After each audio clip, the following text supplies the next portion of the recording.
One of the difficulties in putting out regular content like this, and especially because people have asked for it to be in bite-sized chunks, is that we sometimes forget to mention certain things.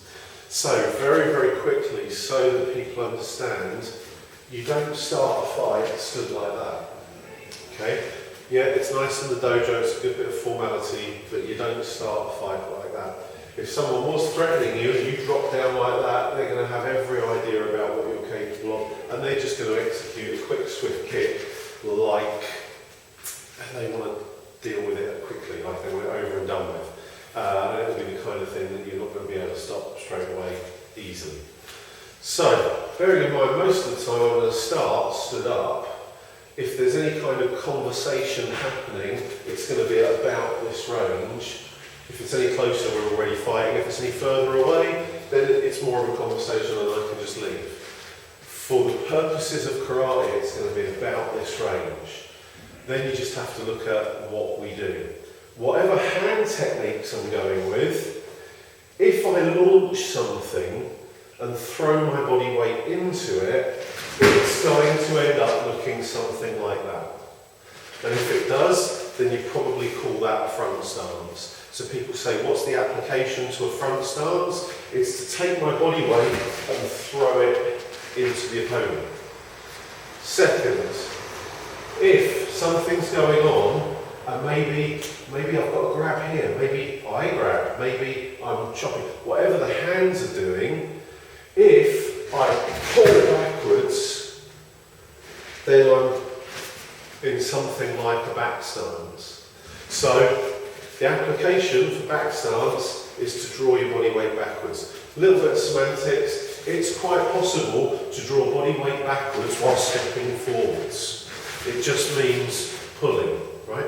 So that's body weight backwards, keeping it back or pulling it back, it's back stance. If we're in here and I want to turn completely sideways, it will probably look like a horse riding stance, and particularly if I want to bring someone completely down, it will end up looking like a horse riding stance. So we see that horse riding stance's application is to drop the body down. I might want to do that if, say, he's got a hold, and I might want to drop down in order to deal with it. That too would be an application for dropping the body weight down. So, the three primary stances for most styles of karate: front stance, back stance, horse riding stance, with very, very simple applications. Whatever you're doing with your hands will be augmented by throwing your body weight into it.